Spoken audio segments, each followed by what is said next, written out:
लोकसभा चुनाव 2024 की अब तक की सबसे बड़ी कवरेज। उत्तर प्रदेश की हर लोकसभा सीट पर जनता के क्या होंगे मुद्दे।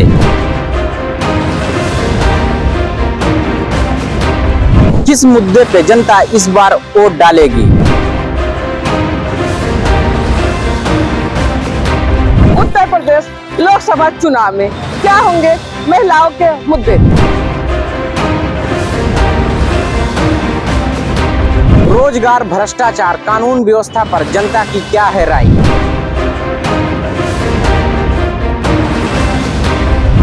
देखते रहिए हमारे साथ फर्क इंडिया न्यूज चैनल पर। नमस्कार दोस्तों, इस वक्त मैं मौजूद हूँ 61 लोकसभा बस्ती के अंदर। और बस्ती के अंदर आज जनता से मैं 3 दिनों से लगातार राय ले रहा हूँ जनता की क्या मंशा है इस बार चुनाव को लेकर के। लेकिन अब जनता से नहीं, किसी नेता से बातचीत करने का समय है। तो हमारे साथ इस वक्त जो मौजूद है वो पिछड़ा समाज के अध्यक्ष हैं और कहीं ना कहीं समाजवादी पार्टी के बड़े नेता थे। लेकिन अब इस बीच में क्या कंडीशन बनी कि भारतीय जनता पार्टी की सदस्यता ले चुके हैं और समाजवादी पार्टी से इस्तीफा दे चुके हैं। तो क्या आप कितना टफ देख रहे हैं, जिस तरह से आपको जिम्मेदारियां दी गई होगी उस तरह से आप माहौल में, समाज में जा रहे हैं, कैसे लोगों को जोड़ेंगे। और जिन लोगों को आपको जोड़ने की जिम्मेदारी मिली होगी उन लोग तो कोर वोटर माना जा रहा है कि समाजवादी पार्टी के सिंबल पे ही जाता है वो। भारतीय जनता पार्टी 2014 के बाद, वो चाहे 17 का चुनाव हो, 19 का चुनाव हो, 22 का चुनाव हो, कहीं कोई दल भारतीय जनता पार्टी के सामने टिक नहीं रहा है। देश के साथ है, भारतीय जनता पार्टी के साथ है। और पार्टियां देश के साथ नहीं है। और पार्टियां देश के साथ कैसे थी आप जान ही रहे हैं।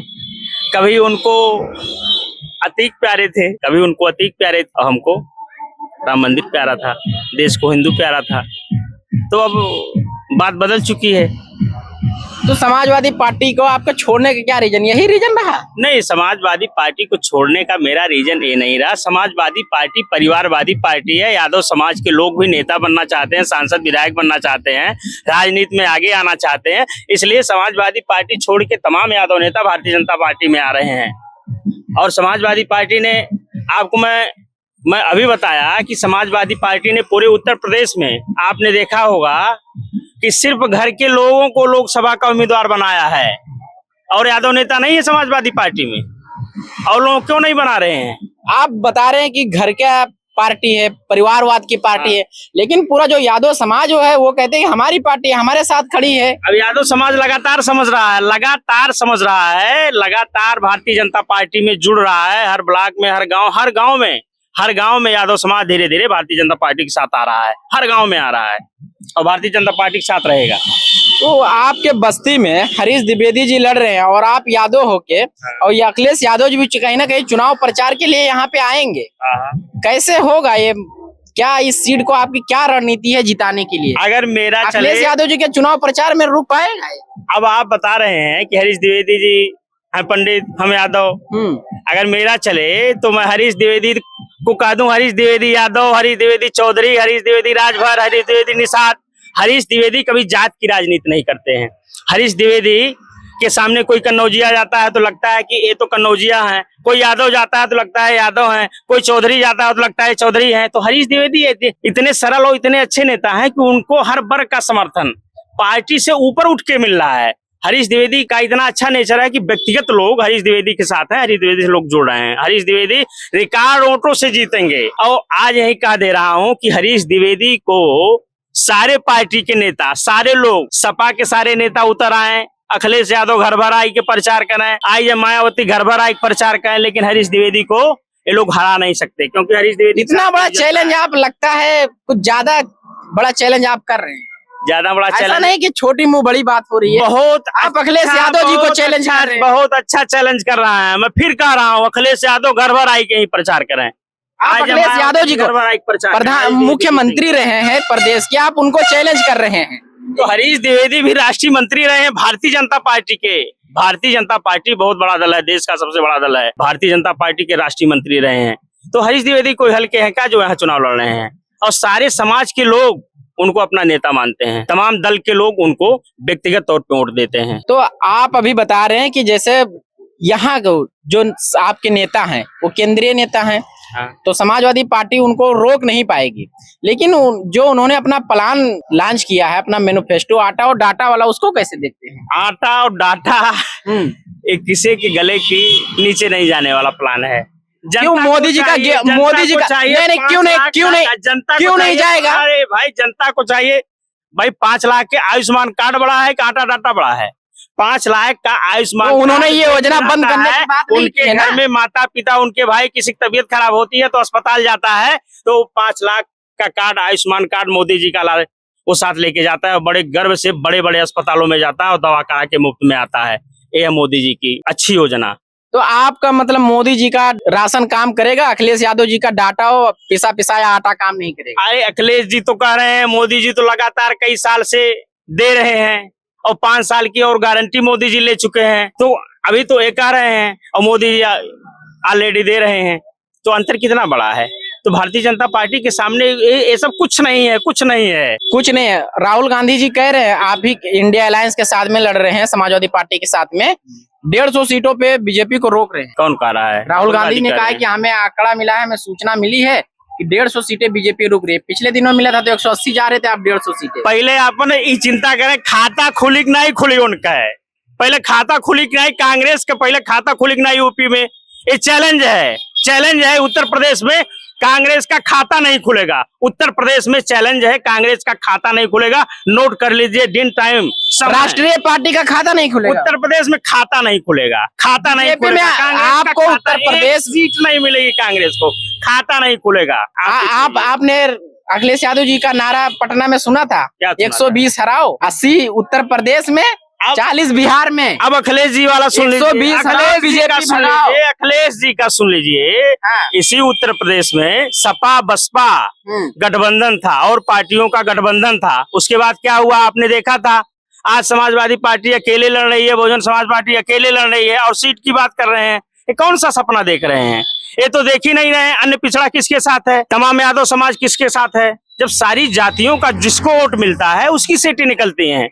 आप एक दो जातियों को आप बेवकूफ बना करके कब तक राज करोगे?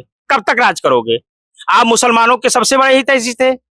अगर हितैषी थे, सिर्फ कहने के लिए मुसलमानों के हितैषी थे। आप ये समाजवादी पार्टी के लिए बोल रहे हैं? मैं समाजवादी पार्टी के लिए बोल रहा हूँ। प्रदेश का मुसलमान, देश का मुसलमान अखिलेश यादव की चालाकी को समझ चुका है कि ये सिर्फ हमारा वोट लेते हैं, हमको यूज करते हैं और हमारे लिए काम क्या करते हैं। और भारतीय जनता पार्टी ने, वो चाहे आवास हो, चाहे शौचालय हो, चाहे उनको फ्री राशन हो, सब कुछ मुसलमानों के लिए दिया कि नहीं दिया? वोट कम देते हैं मुसलमान, लेकिन काम सबसे ज्यादा मुसलमानों का भी भारतीय जनता पार्टी करती है। और अखिलेश यादव का जरा काम बताइए कि अखिलेश यादव ने अलग से मुसलमान भाइयों के लिए क्या किया? अखिलेश यादव ने, लेकिन अखिलेश यादव ही तो मुसलमानों के मसीहा हैं। उनको अखिलेश यादव ही तो मुसलमान के मसीहा हैं। यही तो मैं बात कर रहा हूँ कि मुसलमान भाई अब धीरे धीरे समझ रहे हैं कि मुसलमानों के ये मसीहा नहीं है, ये मुसलमानों के कातिल हैं। अखिलेश यादव मुसलमानों के कातिल हैं। आप प्रदेश की राजनीति का इतिहास उठा के देख लीजिए। अखिलेश यादव के नाते मुलायम सिंह जी को हम लोग अपना नेता मानते थे और हम मानते भी, हम जो अब तो नहीं है दुनिया में, लेकिन अखिलेश यादव जी ने जो है मुसलमान समाज के लिए जितना गलत हरकत किया, जितना गलत राजनीति की, वो कोई दल कर नहीं सकता। इसके सारे दोषी अखिलेश यादव हैं। जो भी मुसलमानों पे अत्याचार हुए, जो भी मुसलमानों का उत्पीड़न हुआ, इसके दोषी भारतीय जनता पार्टी नहीं है, अखिलेश यादव दोषी हैं। आगे चढ़ा देते हैं, आगे लड़वा देते हैं और पीछे से वोट की राजनीति करने लगते हैं। तो भारतीय जनता पार्टी काम करती है, उनके लिए सबका साथ सबका विकास करती है। लेकिन जब अगर काम करते हैं तो फिर इतना विरोध क्यों? किसका विरोध? भारतीय जनता पार्टी का।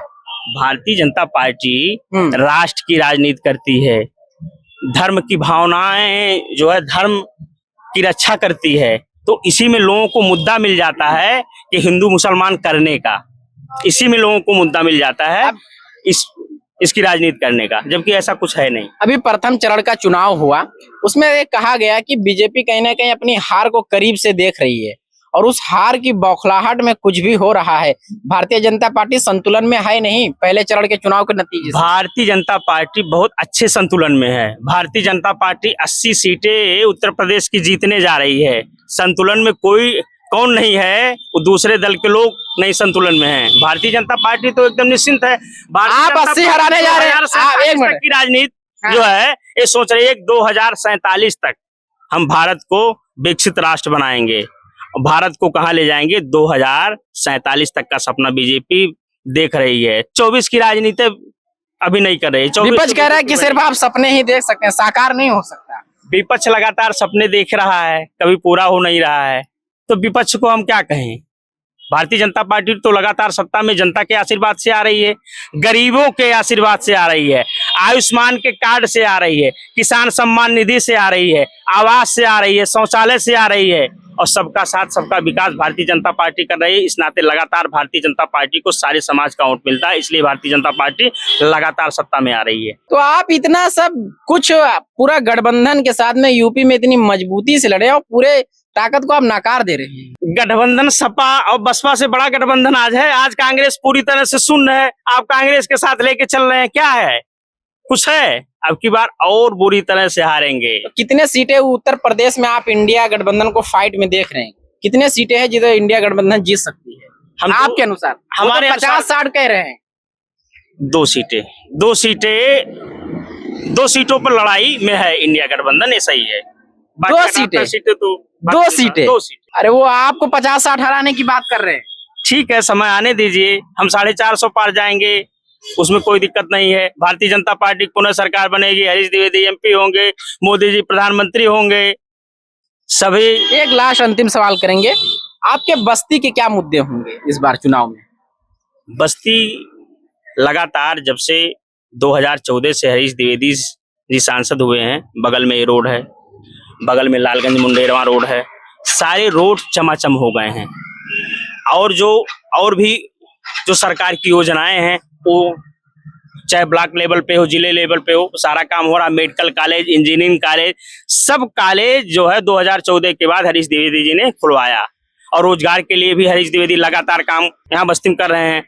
और बस्ती में सांसद खेल महाकुंभ करा करके हरीश द्विवेदी लगातार पूरे देश का सबसे बड़ा खेल महाकुंभ बस्ती जनपद में हरीश द्विवेदी जी ने कराया था।